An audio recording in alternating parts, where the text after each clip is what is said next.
Gereja saat ini mempersiapkan pelayanan ibadah online untuk sidang jemaat yang terkasih. Dan apa saja yang perlu dipersiapkan oleh jemaat? Pertama, pilihlah jam ibadah yang sesuai.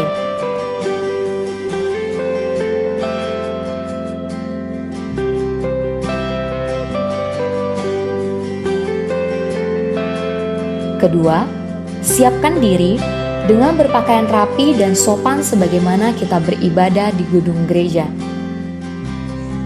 Ketiga, siapkan Alkitab dan alat-alat tulis yang diperlukan. Keempat, silakan duduk dengan posisi yang baik dan fokus. Hindarilah berbaring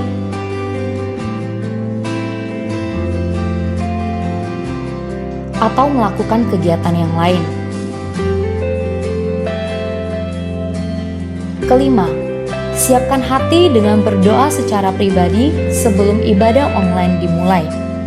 Keenam, ikutilah liturgi dan tetap berpartisipasi aktif selama ibadah berlangsung, seperti berdiri, duduk, memuji Tuhan, dan fokus mendengarkan firman Tuhan. Yang ketujuh, jemaat bisa melakukan persembahan melalui transfer ke rekening gereja atau scan QR yang tertera di layar menggunakan mobile banking atau e-wallet. Kedelapan, ikutilah ibadah streaming sampai selesai dengan kerinduan yang mendalam mencari Tuhan. Dan yang terakhir, orang tua bisa mengajak dan membimbing anak-anak mengikuti video YouTube sekolah minggu yang dipersiapkan oleh gereja. Demikianlah hal-hal yang perlu dipersiapkan. Selamat beribadah, Tuhan Yesus memberkati.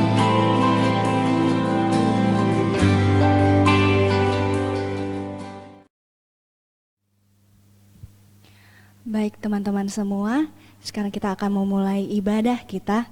Mari biarkan kita hati dan pikiran kita boleh tertuju kepada Tuhan. Kita datang kepada Tuhan. Mari saya ingin mengajak teman-teman semua untuk saat teduh dengan hati yang tenang, pikiran yang tenang, tertuju kepada Tuhan. Saat teduh kita mulai.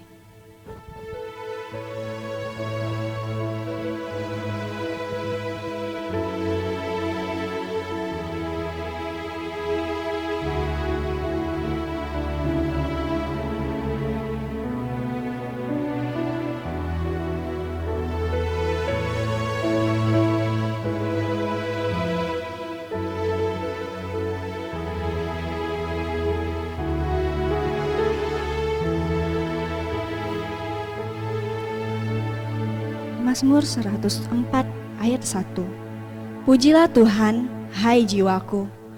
Tuhan Allahku, Engkau sangat besar.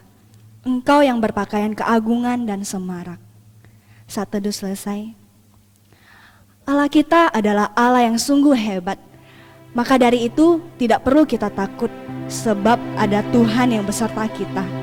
Tidak perlu kita bimbang dan cemas, karena Tuhan adalah sumber kekuatan kita. Mari kita puji haleluya bagi Dia Allah kita yang ajaib perkasa. Ku nyanyi haleluya.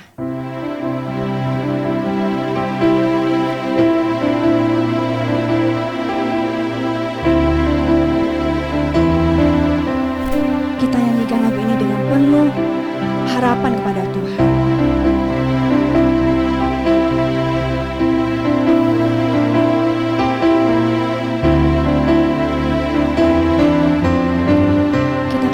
Bapakku datang menyembahmu di sini. Bapakku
kepada Tuhan.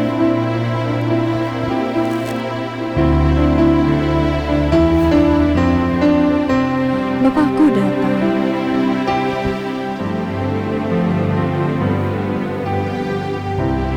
Bapakku datang, menyembahmu di sini. Ku percaya Kau ada bagiku. Tak usah ku takut sebab Tuhan sertaku. Tak usah ku takut sebab Kau sertaku. Tak usah kita bimbang karena Dia ada di dalam kita. Tak usah ku bimbang, Kau di dalamku. Tak usah ku cemas, Kau penghiburku. Saat ku lemah, Kau kuatku. Ku nyanyi haleluya,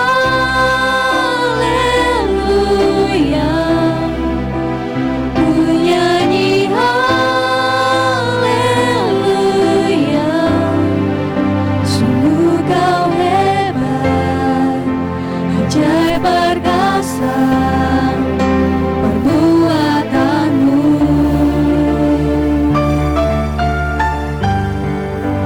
Ku nyanyi haleluya, ku nyanyi haleluya. Sungguh Kau hebat, ajaib perkasa perbuatanmu.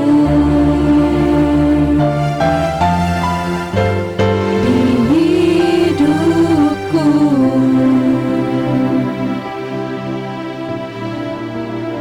Mari kita berdoa.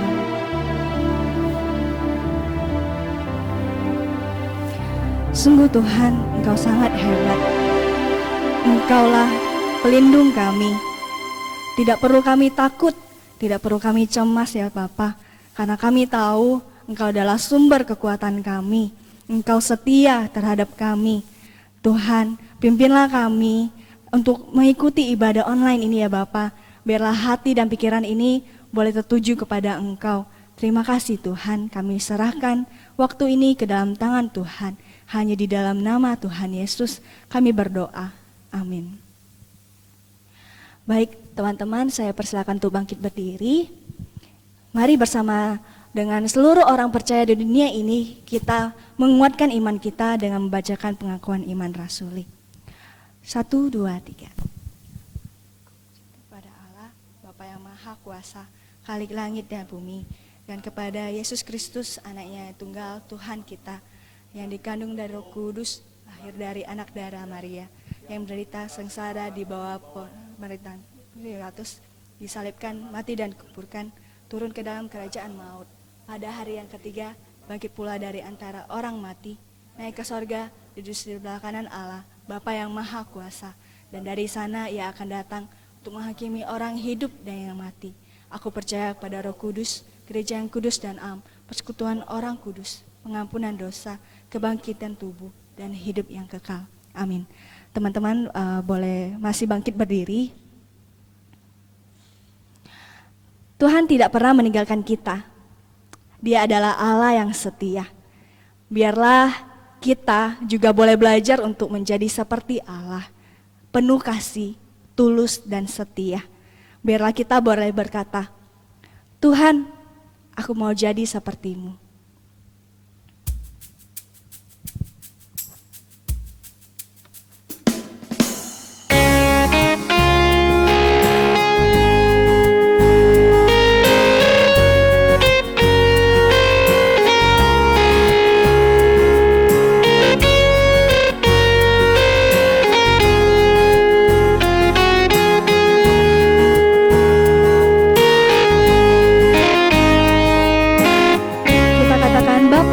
Dia takkan meninggalkan.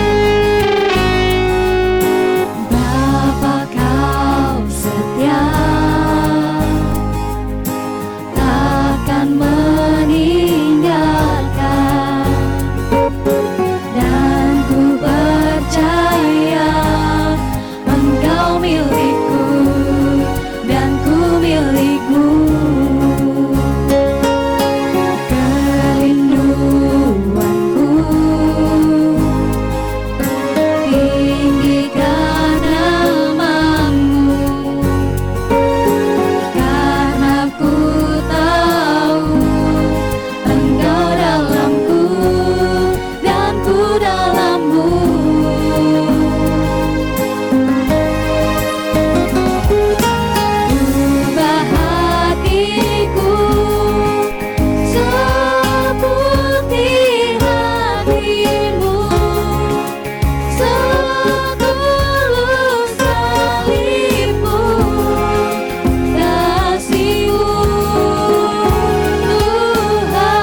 pancarkan kasih Tuhan. Mataku seperti matamu, pancarkan kasih-Mu, ku mau jadi seperti-Mu.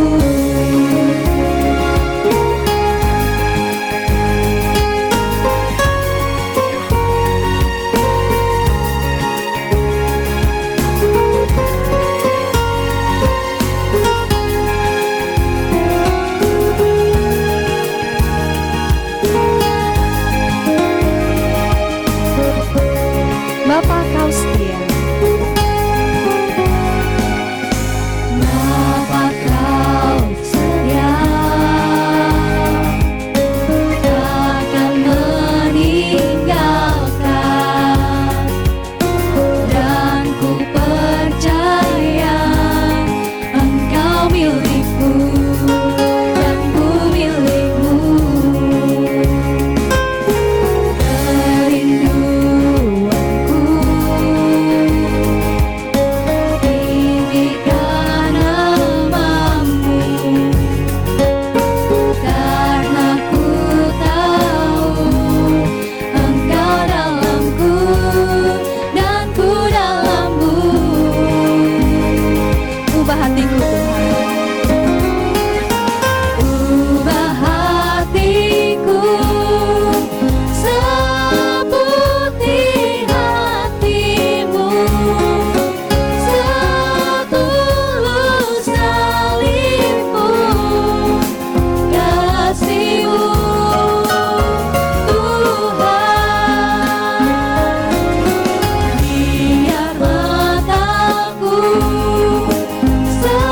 seperti matamu, pancarkan kasih-Mu, ku mau jadi seperti-Mu. Ubah hatiku seperti hati-Mu Tuhan. Ubah hatiku seperti hati-Mu, setulus salib-Mu, kasih-Mu, Tuhan. Biar mataku seperti matamu, pancarkan kasih-Mu, ku mau jadi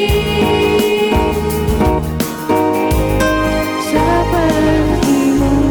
Ku mau jadi seperti-Mu. Ku mau jadi seperti-Mu.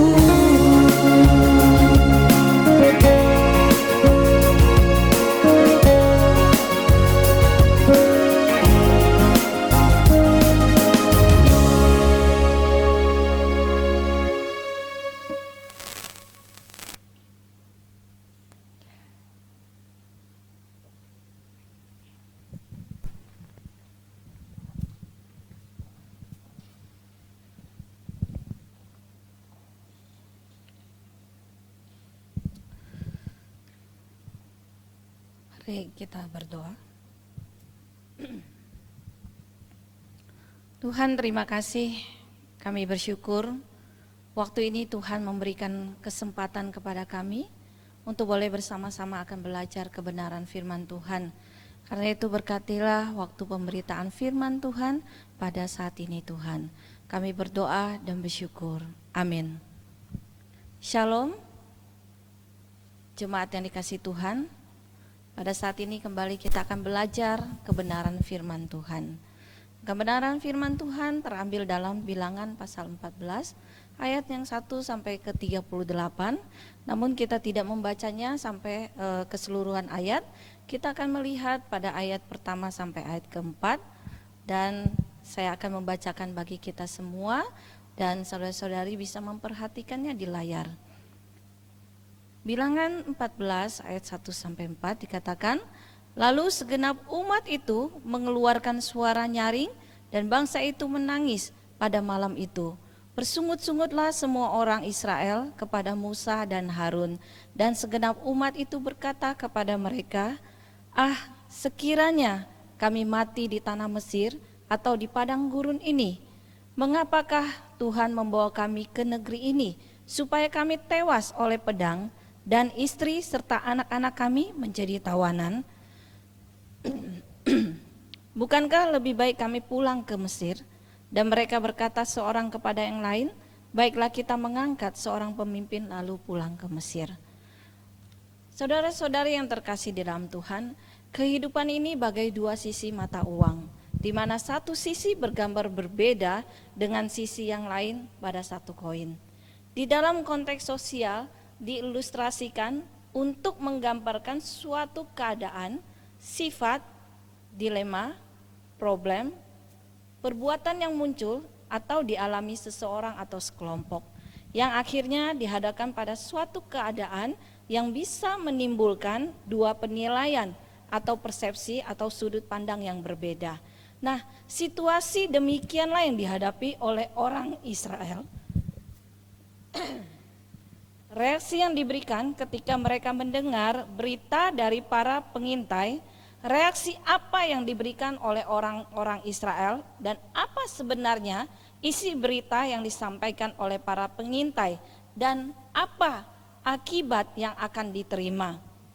Saudara-saudari yang kasih Tuhan, perenungan firman Tuhan saat ini merupakan kelanjutan dari minggu lalu.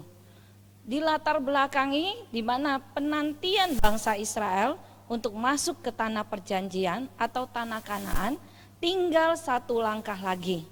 Dalam Bilangan pasal 13 ayat 27 dikatakan, tanah Kanaan atau tanah perjanjian adalah benar-benar tanah yang berlimpah sebagaimana yang dilihat oleh ke-12 pengintai. Alkitab seringkali menyebutnya tanah yang berlimpah susu dan madunya. Meskipun tanah itu dikatakan relatif kecil ya, panjangnya kurang lebih 240 km dan lebarnya 96 km.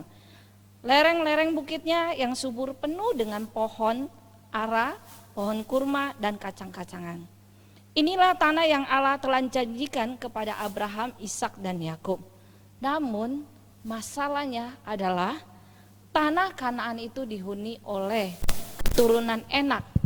Ya, kita bandingkan pasal 13 ayat 28. Suatu ras yang orang-orangnya dikatakan luar biasa besar. Bahkan dikatakan, ada yang mengatakan bahwa keluarga Goliat mungkin adalah keturunan dari orang-orang ini. Kita bandingkan di dalam 2 Samuel pasal 21 ayat 16 sampai 22, saudara-saudari bisa membacanya sendiri. Dan kota-kota berkubu yang diceritakan oleh para pengintai itu dikelilingi oleh tembok-tembok tinggi sampai 20 kaki tebalnya dan 25 kaki tingginya. Kita bayangkan ya. Kemudian para penjaga sering berada di pos puncak tembok penjagaan yang bisa memandang ke seluruh daerah. Bahkan dikatakan para penghuninya menurut pengintai adalah orang-orang yang menakutkan dengan dikatakan tingginya sekitar 7 sampai 9 kaki. Dan sehingga orang Israel kelihatan seperti belalang di hadapan mereka. Dan apa yang dilihat oleh mereka para pengintai menimbulkan ketakutan dalam hati sebagian besar para pengintai. Saudara-saudara yang kasih Tuhan, informasi dari para pengintai memberikan dua sudut pandang.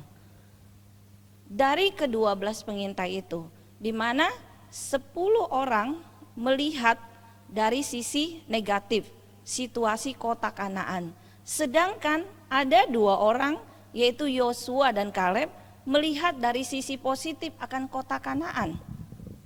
Saudara-saudara yang kasih Tuhan, Yosua dan Kaleb memiliki fakta telah melihat kota Kanaan. Mereka memiliki sikap yang benar. Ia percaya pada janji Allah untuk memberi tanah itu kepada Israel dan mereka meyakini hal itu. Sedangkan ke-10 pengintai lainnya dalam pasal 13 ayat 33 sampai pasal 14 ayat 4 dikatakan mereka memberikan pandangan negatif yang menyebabkan pemberontakan besar di antara bangsa itu.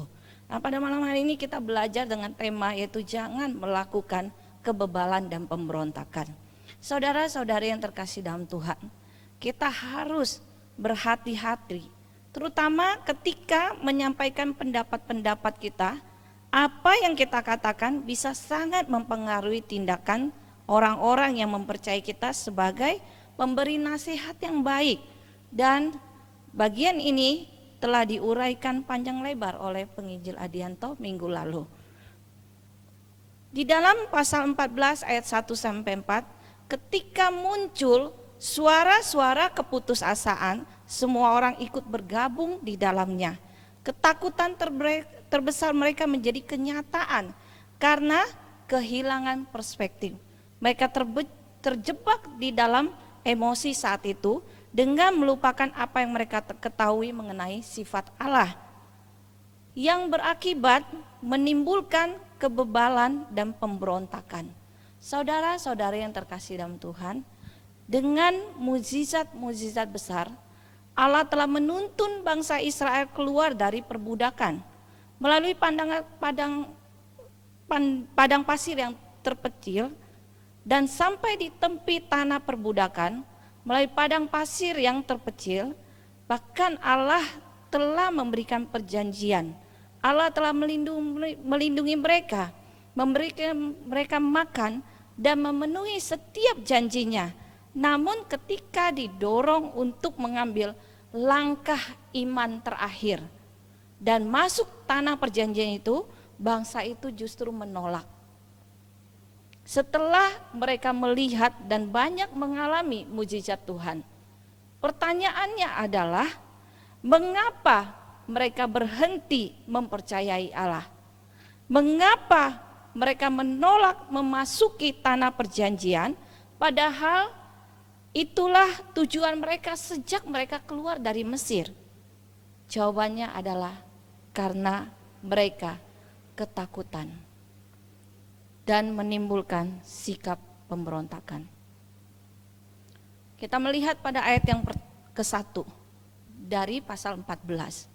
Lalu segenap umat itu mengeluarkan suara nyaring dan bangsa itu menangis pada malam itu. Saudara-saudari yang terkasih dalam Tuhan, tangisan mereka merupakan ciri orang yang tidak punya kuasa dalam menghadapi masalahnya. Mereka mengasihi diri mereka sendiri. Mereka takut mati. Mereka takut dengan masa depan mereka. Padahal jauh hari sebelumnya mereka sudah melihat mukjizat yang luar biasa yang dilakukan Tuhan. Mulai dari Mesir sampai dengan melewati padang gurun, namun mereka masih degil, bebal, dan cenderung berorientasi pada kepentingan diri mereka sendiri. Kemudian ayat yang kedua, bersungut-sungutlah semua orang Israel kepada Musa dan Harun. Sekiranya kami mati di tanah Mesir atau di padang gurun ini. Sungut-sungut mereka sebagai tanda orang yang tidak bisa melihat dengan jelas problem hidupnya dan yang tidak mengerti kuasa Allah, dan biasanya akan menyalahkan orang lain, menyalahkan keadaan, dan terakhir mereka akan menyesali hidup mereka. Bagi mereka sudah tidak ada harapan, tidak ada yang baik lagi, dan lebih baik mati. Saudara-saudara yang terkasih dalam Tuhan, seringkali kita juga mendengar berita ada orang yang nekat bunuh diri, ya. Bukan hanya mereka bunuh diri sendiri, tetapi membawa anggota keluarga mereka. Oleh karena apa? Keputusasaan, tiada harapan, dan ketidakpengenalan mereka akan kasih Tuhan dan kuasa Tuhan yang sanggup memelihara kehidupan mereka. Kemudian ayat yang ketiga, dikatakan, mengapa Tuhan membawa kami ke negeri ini? Supaya kami tewas oleh pedang, dan istri serta anak-anak kami menjadi tawanan. Lebih baik kami pulang ke Mesir. Sikap menyalahkan Tuhan. Orang-orang dalam masalah terkadang menyalahkan Tuhan dan beranggapan Tuhan tidak adil. Kenapa orang lain diberkati hidupnya, kenapa saya tidak? Kenapa orang selalu menjalani kebahagiaan, kenapa saya tidak? Itu menjadi sebuah pertanyaan orang-orang yang tidak memiliki harapan lalu menyalahkan Tuhan. Ini yang dilakukan oleh bangsa Israel. Selanjutnya yang keempat, ayat keempat. Dan mereka berkata seorang kepada yang lain, baiklah kita mengangkat seorang pemimpin lalu pulang ke Mesir. Orang yang tidak mempunyai kekuatan dalam menghadapi masalah, melihat dirinya lemah dan mencari orang lain untuk memimpin, dan celakanya untuk membantu mereka kembali ke Mesir. Menunjukkan suatu sikap pemberontakan dengan menolak Musa, orang yang telah ditunjuk Allah untuk memimpin mereka, dan selalu melihat ke belakang masa lalu mereka dan tidak mau maju untuk melihat masa depan. Saudara-saudara yang kasih Tuhan, sering kita melakukan hal yang sama. Kita mempercayakan Allah untuk mengatasi masalah-masalah yang lebih kecil, tapi meragukan kemampuannya untuk mengatasi masalah-masalah besar. Keputusan-keputusan yang berat, situasi-situasi yang menakutkan. Ingat, jangan berhenti. Mempercayai Allah tepat pada saat Anda sudah siap untuk mencapai tujuan Anda. Dia telah membawa Anda sejauh ini dan tidak akan mengecewakan Anda sekarang. Kita dapat terus mempercayai Allah dengan mengingat segala hal yang Dia telah lakukan untuk kita. Sikap pemberontakan dan kebebalan Israel mengakibatkan penghukuman. Saudara-saudara yang kasih Tuhan, bangsa Israel memiliki pandangan yang lebih jelas mengenai Allah daripada bangsa lain sebelum mereka, karena mereka memiliki hukum-hukumnya serta juga kehadiran Tuhan secara fisik di dalam kehidupan mereka. Penolakan bangsa Israel untuk mengikuti Allah setelah menyaksikan perbuatan-perbuatan ajaibnya dan serta telah mendengarkan firman-Nya membuat hukuman terhadap mereka lebih berat. Penolakan bangsa Israel untuk mengikuti Allah mengakibatkan hukuman diberikan lebih berat bagi mereka.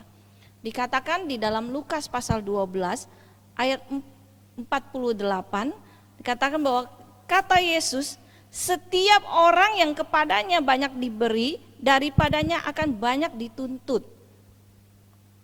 Bilangan pasal 14 ayat 22. Saudara-saudara yang kasih Tuhan, Allah tidak berlebihan ketika Ia mengatakan bahwa bangsa Israel telah 10 kali gagal untuk mempercayai dan mentaati Allah. Apa saja kita melihat peristiwa-peristiwa yang telah dilalui oleh bangsa Israel ketika mereka keluar dari tempat pembuangan, yaitu Mesir. Yaitu yang pertama di dalam Keluaran pasal 14 ayat 11 sampai ke 12. Dikatakan mereka kurang percaya pada saat menyeberangi Laut Merah, di mana peristiwa ya Tuhan menuntun mereka keluar dari perbudakan di Mesir, ya, dan menyeberangi Laut Teberau. Dalam pengejaran di sana Firaun dan para tentara mengejar, tetapi Tuhan menyatakan mukjizat dalam perjalanan mereka, yaitu membelah Laut Teberau, ya.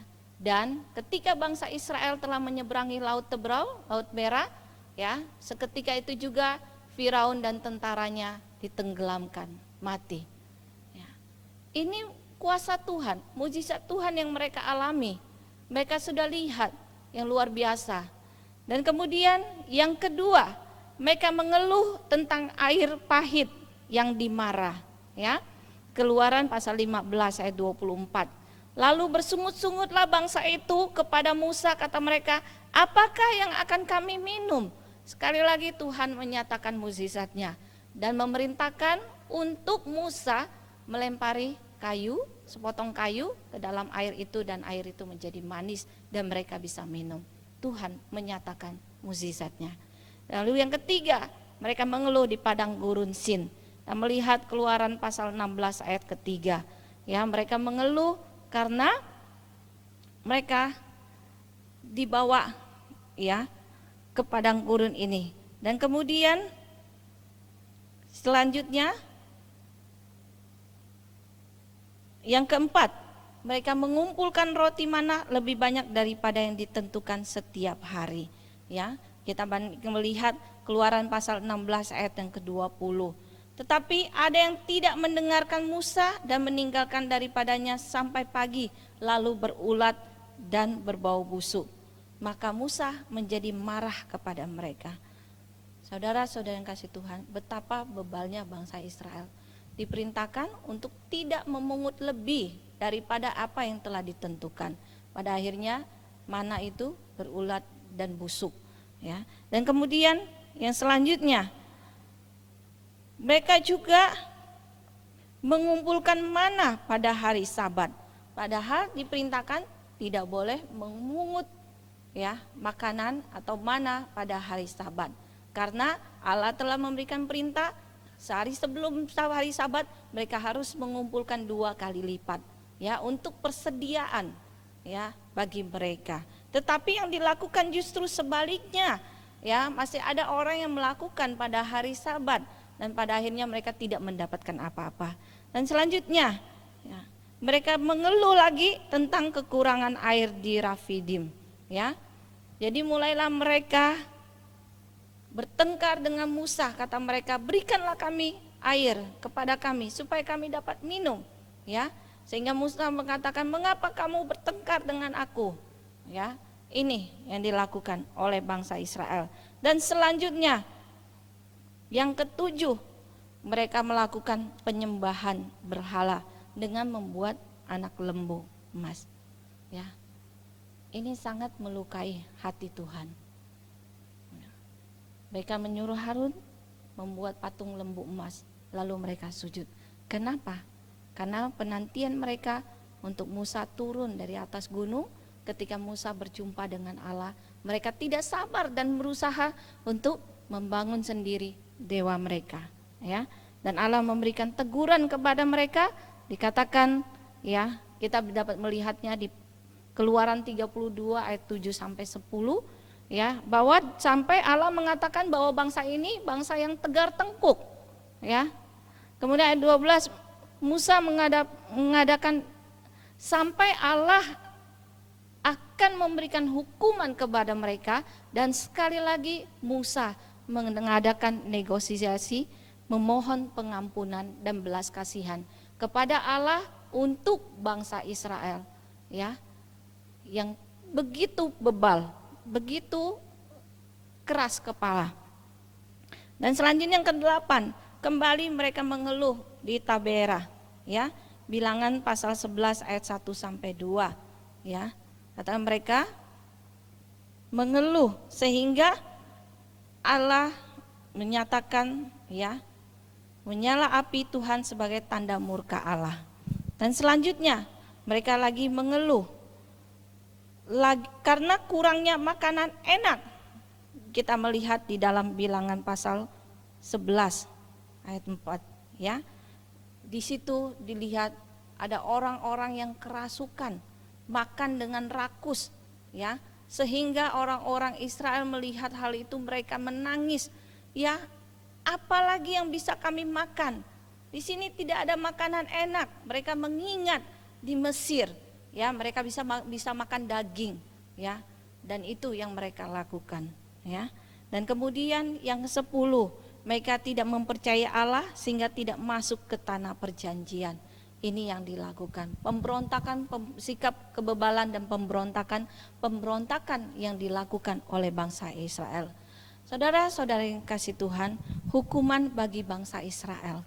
Pada pasal 14 ayat 29 sampai ayat yang ke-35 dikatakan bahwa hukuman, ya, di padang gurun ini bangkai-bangkaimu akan berhantaran, yaitu semua orang di antara kamu yang dicatat, semua tanpa terkecuali yang berumur 20 tahun ke atas, karena kamu telah bersungut-sungut kepadaku, bahwasanya kamu ini tidak akan masuk ke negeri yang dengan mengangkat sumpah telah kujanjikan akan kuberikan bagi kamu untuk didiami, kecuali Kaleb bin Yefune dan Yosua bin Nun. Tentang anak-anakmu yang telah kamu katakan mereka akan menjadi tawanan, mereka yang akan kubawa masuk supaya mereka mengenal negeri yang telah kamu hinakan itu. Ya. Tetapi mengenai kamu, bangkai-bangkaimu akan berhantaran di padang gurun ini, dan anak-anakmu akan mengembara sebagai pengembala di padang gurun 40 tahun lamanya. Ya. Jadi hukuman Allah datang dalam bentuk yang paling ditakuti oleh bangsa Israel. Ya, bangsa itu takut mati di padang gurun. Maka Allah menghukum mereka dengan membiarkan mereka mengembara di padang gurun sampai mereka mati. Pengembaraan selama 40 tahun. Kita bandingkan pada ayat 34 di mana para pengintai masuk ke kota itu 40 hari masa perjalanannya.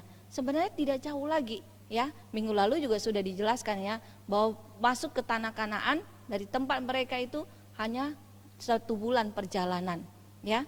Tetapi oleh karena mereka menolak, ya, menolak akan janji Tuhan, sehingga Tuhan membiarkan mereka, menghukum mereka harus melalui 40 tahun perjalanan mengembara di padang gurun. Mereka tidak masuk, ya, tanah perjanjian itu. Tetapi kita melihat, ya, apakah terlalu kejam hukuman Allah? Tidak. Apabila dibandingkan dengan kematian langsung yang hendak Allah laksanakan berikan pada saat itu. Bandingkan pada ayat yang ke-12. Allah justru mempertimbangkan kembali oleh karena doa permohonan Musa untuk mengampuni umatnya. Kita melihat ayat 17 sampai 20. Ya, dan permohonan Musa ini menunjukkan beberapa sifat Allah, betapa Allah sangat sabar. Kasih Allah adalah satu janji yang selalu dapat diandalkan. Allah mengampuni berulang kali dan Allah penuh dengan kasih setia dan mendengarkan dan menjawab permohonan setiap orang yang memohon belas kasihan. Saudara-saudara yang terkasih dalam Tuhan, Allah telah membawa umatnya ke tepi tanah perjanjian, tepat seperti apa yang telah Ia firmankan. Dia siap memberi tanah yang subur itu, namun bangsa itu tidak menginginkannya. Ya, bahkan mereka tidak mau mendengarkan masukan yang diberikan oleh Yosua dan Kaleb. Orang-orang yang termasuk pengintai itu dikatakan pada ayat ke-6 dan ke-7, tetapi Yosua bin Nun dan Kaleb bin Yefune yang termasuk orang-orang yang telah mengintai negeri itu mengoyakkan pakaiannya dan berkata kepada segenap umat Israel, negeri yang kami lalui untuk diintai itu adalah luar biasa baiknya. Yosua dan Kaleb mampu melihat dari sudut pandang Allah, apa dikatakan dengan mata iman, ya. Meskipun di depan itu ada masalah, ya. Masalah ada, problem ada, tantangan ada. Tetapi kita melihat apa yang dilihat oleh Yosua dan Kaleb berbeda dengan 10 orang yang melihat. Mereka melihat, 10 orang itu melihat satu tantangan besarnya, kesulitan-kesulitannya. Tetapi Yosua dan Kaleb melihat kebaikan yang akan diperoleh oleh bangsa Israel.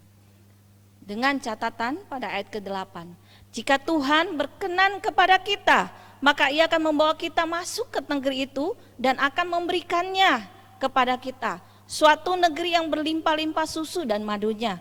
Orang yang memiliki kuasa dalam menghadapi masalah mengerti dengan keadaan yang dihadapi, tapi selalu percaya kepada Tuhan. Maka kita harus berupaya supaya Tuhan berkenan dengan hidup kita. Selalu mengandalkan Tuhan dan perhatikan bahwa di balik semua masalah itu Tuhan sudah menyiapkan berkat atas kemenangan kita seperti yang digambarkan dalam ayat ini, yaitu berlimpah-limpah susu dan madunya, ya. Kebutuhan yang akan mencukupi memelihara bangsa Israel.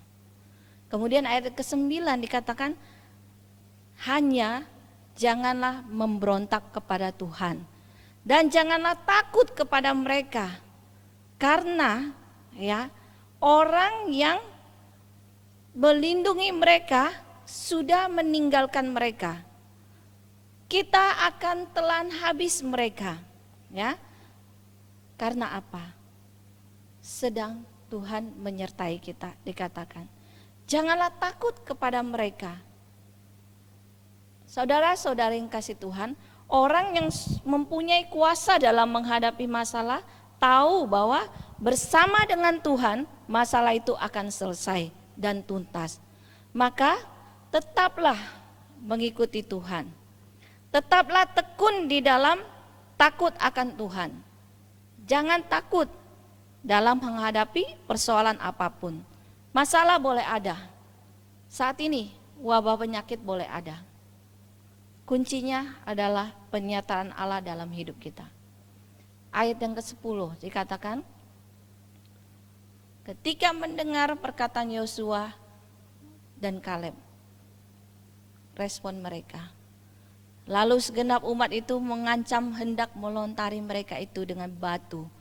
Tetapi tampaklah kemuliaan Tuhan di kemah pertemuan kepada semua orang Israel. Saudara-saudari yang kasih Tuhan, dalam menghadapi masalah, jika kita mengandalkan Tuhan, maka Dia tidak akan tinggal diam. Dia akan menyatakan kemuliaannya dalam hidup kita. Kita melihat, ya, Yosua dan Kaleb berani berseberangan, ya, dengan 10 orang dalam menyampaikan pendapat mereka. Dan akibat dari pendapat yang mereka sampaikan, mereka hampir dibunuh oleh bangsa Israel yang lebih melihat pendapat 10 orang oleh karena ketiadaan iman dan ketakutan yang besar yang mereka alami. Saudara-saudara yang kasih Tuhan, dunia sedang bergumul. Tidak ada orang yang tidak bergumul. Wabah COVID-19 menyita perhatian, membuat orang-orang takut, khawatir serta cemas. Sampai kapan wabah ini hilang? Orang bertanya. Beberapa waktu lalu saya ditanya oleh nenek saya, kira-kira kapan ya corona ini selesai? Saya menjawab nenek saya katakan, saya tidak tahu ya Nek, tetapi kalau sejarah itu ada yang namanya flu Spanyol, itu sampai 2 tahun, ya, wabah itu mulai bereda. Nah, kita nggak tahu saat ini dalam penantian, ya, semua orang, para ilmuwan sedang meneliti, mencari vaksin, ya, mengadakan penelitian. Bahkan dikatakan kemungkinan besar vaksin itu baru ada 2 tahun, ya, dan menjadi problem lagi kalau vaksin itu sudah ada, tentu harganya tidak murah dikatakan. Dan katanya kalau vaksin ini diberikan bukan hanya sekali suntik, harus 3 kali, ya, 3 kali dengan proses itu 1 bulan 1 kali, dan tentu harganya tidak murah, ya, bisa harganya jutaan. Kita bayangkan kalau hal ini terjadi, maka orang-orang yang berduit saja yang mungkin bisa mendapatkan vaksin ini. Bagaimana dengan orang yang kelas menengah ke bawah? Akankah mereka dapat? Saudara-saudara yang kasih Tuhan, kita semua menanti, harap-harap cemas. Lalu apa yang harus kita lakukan? Saudara-saudari yang terkasih dalam Tuhan, bangsa Israel dituntun untuk menjalani proses menuju kebahagiaan, tetapi mereka tidak tahan untuk melewati proses yang Tuhan berikan. Berkali-kali mereka gagal oleh karena kebebalan dan sikap pemberontakan dalam hidup mereka. Saudara-saudara yang kasih Tuhan, Tuhan berfirman, tidak ada masalah yang kita hadapi yang melebihi kekuatan kita. Semua itu Tuhan izinkan karena Dia tahu kita sanggup menanggungnya dan akan membawa kebaikan dalam hidup kita. Tetaplah berdoa dan mohon pertolongan kepada Tuhan. Dan marilah kita bertekun di dalam ibadah dan serahkan semua masalah hidup kita kepada Tuhan. Nantikanlah pertolongannya. Lakukan yang benar pada saat yang benar. Dan Allah menginginkan ketaatan total dari setiap kita. Di dalam Kolose pasal 4 ayat 2 berkata, bertekunlah dalam doa, dan dalam pada itu berjaga-jagalah sambil mengucap syukur. Kemudian Filipi pasal 4 ayat 6 mengatakan, janganlah hendaknya kamu khawatir tentang apapun juga, tetapi nyatakanlah dalam segala hal keinginanmu kepada Allah dalam doa dan permohonan dengan ucapan syukur. Saudara-saudara yang kasih Tuhan, bersehatilah di dalam kita mengikut Tuhan. Saling berjaga-jaga mendukung di dalam doa. Saling menguatkan iman satu dengan yang lain. Setialah mencari Tuhan di dalam kehidupan kita. Jangan kita mengeraskan hati, jangan kita bebal, jangan kita meragukan kuasa Tuhan. Tuhan sanggup melakukan perkara. Hanya Tuhan minta kita bersabar. Nantikan pertolongan Tuhan, waktunya Tuhan akan nyatakan. Memang saat ini menjadi satu pertanyaan, sampai kapan Tuhan? Sampai kapan wabah ini akan berlalu? Sampai kapan kami bisa kembali beraktivitas dengan baik? Bisa bertemu dengan sanak saudara kami, bisa bertemu dengan saudara-saudara seiman. Kami rindu untuk beribadah bersama-sama, kami rindu memuji Tuhan di gedung gereja ini. Kita semua rindu. Saudara-saudara kasih Tuhan, masa penantian yang kita jalani saat ini, kita perlu belajar melihat kebenaran firman Tuhan. Sanggupkah kita berdiri seperti Yosua dan Kaleb, melihat yang baik di masa-masa yang penuh tantangan ini? Sanggupkah kita melihat masalah ini dengan mata iman, kesetiaan kita, sehingga kita tidak goyah, kita tidak patah semangat, tetapi saling berjaga-jaga. Oleh karena itu, saudara-saudara yang kasih Tuhan, apa yang diberikan oleh pemerintah, aturan-aturan, dengan taat harus kita jalani. Karena apa? Itulah yang juga firman Tuhan katakan, bertekunlah dalam doa dan sambil berjaga-jaga. Ya. Saudara-saudara yang kasih Tuhan, kiranya damai sejahtera Allah yang melampaui segala akal akan memelihara hati dan pikiranmu dalam Kristus Yesus. Karena itu kuatkan dan teguhkanlah iman kita masing-masing. Setialah mencari Tuhan di dalam ibadah kita. Mari kita berdoa. Bapa di surga, kami mengucap syukur. Saat ini firman Tuhan memberikan contoh kepada kami Tuhan. Bagaimana kami harus menyikapi satu masalah yang sedang dihadapi oleh dunia Tuhan. Masing-masing orang bergumul Tuhan. Para orang tua, para orang muda dan anak-anak Tuhan. Tidak bisa beraktivitas dengan baik Tuhan. Kami mengalami kekhawatiran, ketakutan, kegentaran Tuhan. Sampai kapan masalah ini akan berlalu Tuhan, sehingga semua dapat berjalan dengan normal kembali. Kami bisa dapat bertemu dengan sanak saudara kami bisa bertertawa dengan ceria Tuhan. Semua itu hilang Tuhan, di dalam kesendirian kami Tuhan, di dalam kejenuhan dan pergumulan kami dibatasi oleh ruang dan waktu Tuhan. Kami tidak bisa bertemu secara fisik dengan baik dengan keluarga sanak saudara kami. Kami rindu Tuhan, kami rindu akan hal itu. Tetapi Tuhan, firman-Mu berbicara kepada kami, untuk kami kuat dan teguh, tetap bersandar kepada Engkau, melihat dengan mata iman, bahwa semua tantangan itu akan berlalu. Hanya Tuhan, sanggupkan kami untuk melaluinya Tuhan, dalam penantian kami. Dan berkatilah para dokter, para perawat, para relawan Tuhan, dan para ilmuwan yang saat ini sedang berjuang untuk meneliti menemukan vaksinnya Tuhan. Tetapi yang terpenting adalah masing-masing diri kami sebagai manusia yang tidak sempurna, manusia yang lemah ini.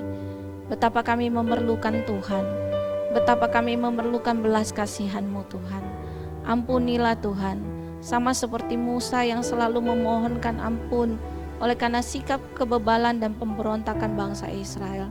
Begitu juga kami Tuhan, mohon ampun di hadapan Engkau Tuhan, atas ketidaktaatan kami, atas ketidakpercayaan kami Tuhan, dalam kami mengenal mengikut Engkau Tuhan. Saat ini Tuhan, Kau memberikan teguran dan pengajaran kepada kami Tuhan. Bapa, terima kasih. Hamba-Mu terbatas di dalam menguraikan kebenaran firman Tuhan, tetapi Engkau tidak terbatas Tuhan untuk berbicara kepada setiap kami masing-masing. Berkatilah kebenaran firman Tuhan ini. Terima kasih Tuhan, kami berdoa dan bersyukur. Amin.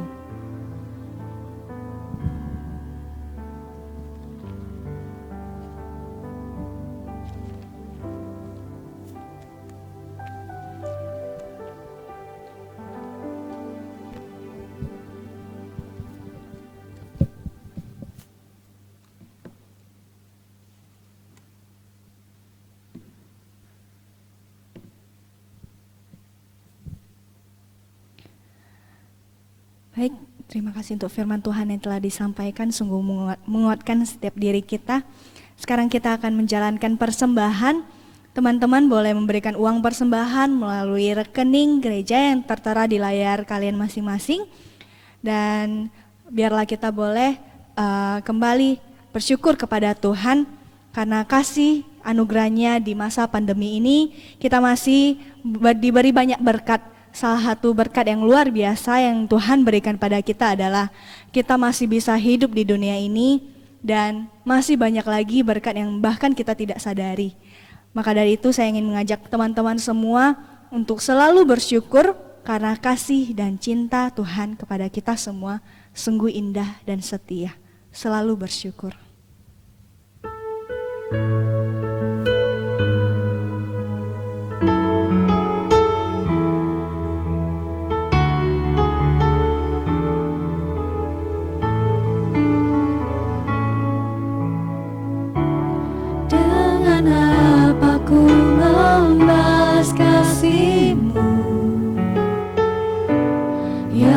Terima darimu,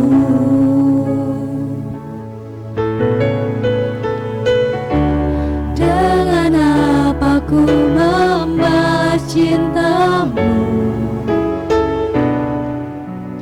Oh Yesusku, ku mau selalu bersyukur, ku mau selalu bersyukur, selalu bersyukur. Kau Tuhan yang setia, yang selalu menopang. Ku mau selalu bersyukur, selalu bersyukur. Kau Bapakku yang setia. Mari dengan penuh syukur kita nyanyikan kembali lagu ini kepada Tuhan. Dengan apa ku balas kasih-Mu Tuhan? Dengan apa ku membalas kasih-Mu yang ku terima darimu? Dengan apa ku membalas cintamu? Oh Yesusku, ku mau selalu bersyukur, selalu bersyukur. Kau Tuhan yang setia, yang selalu menopang. Ku mau selalu bersyukur, selalu bersyukur.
Tuhan Allah Bapa kami, terima kasih ya Bapa.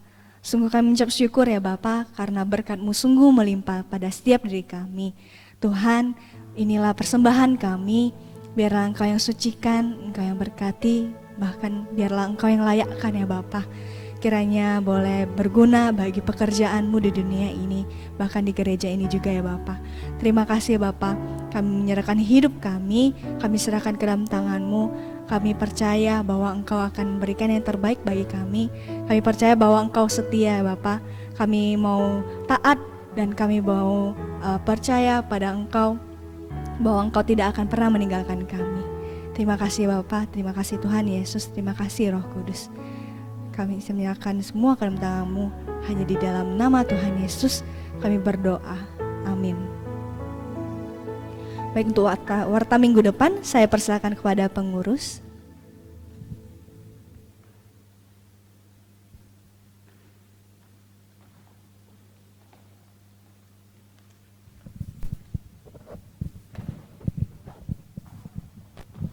Tes, oke. Selamat sore menjelang malam teman-teman semua. Saya mewakili Komisi Pemuda mengucapkan terima kasih pada Evangelis Junaida yang sudah membawakan firman Tuhan. Kayaknya firman Tuhan yang disampaikan boleh menjadi berkat bagi kita dan juga untuk teman-teman yang sudah melayani.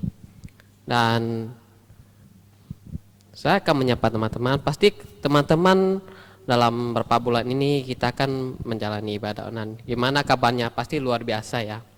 Kiranya kita boleh tetap setia di dalam Tuhan. Dan mungkin teman-teman ada masalah atau pergumulan yang dihadapi, mungkin bisa kontak WA doa pemuda dan evangelis maupun pendeta yang ada di sini. Dan juga kita akan mengakhiri ibadah pemuda ini. Kita akan bangkit berdiri ya teman-teman ya. Nah, kita akan menyanyikan doksologi dan ditutup oleh doa Evangelis Sarjanto.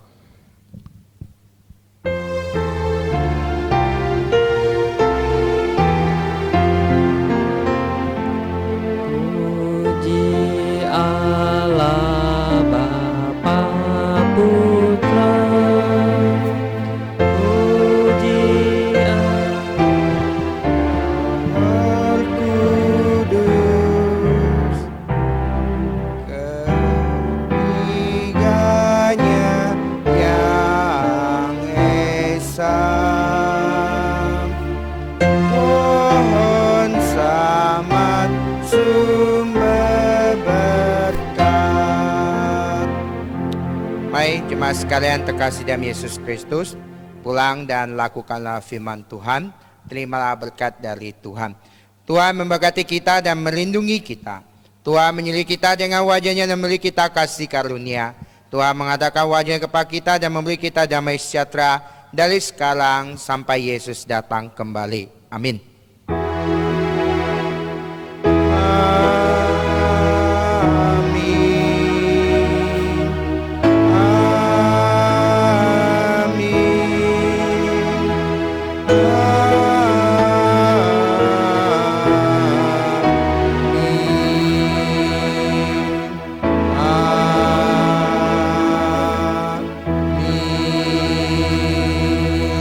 Silakan duduk. Ada satu pengumuman tambahan. Mungkin nanti sekitar bulan Juli kita sudah kemungkinan bisa ibadah di gereja. Jadi saudara-saudariku boleh mempersiapkan diri dengan baik. Lalu nanti ikuti protokol-protokol yang ada tentang ibadah. Nanti pengurus pemuda akan kirimkan protokolnya. Lalu nanti di gereja juga akan disiapkan tempat cuci tangan, masker, dan juga nanti akan diatur tempat duduknya. Jadi kita terus doakan supaya bulan Juli nanti kalau tidak minggu pertama, minggu kedua kita bisa mulai ibadah di dalam gereja khusus pemuda. Ya, kita siapkan diri dengan baik dan tetap dia akan bawa masker, pakai masker, dan juga nanti tempat duduk akan ada penentuannya. Jadi bisa siapkan diri dengan baik ya. Dan sambil beritakan ke teman-teman yang lain biar mereka juga bisa nanti hadir. Jangan takut, Tuhan beserta dengan kita kok. Ya, itu pengumuman tambahan yang saya tambahkan. Mari kita ambil saat teduh. Satu, kita mulai.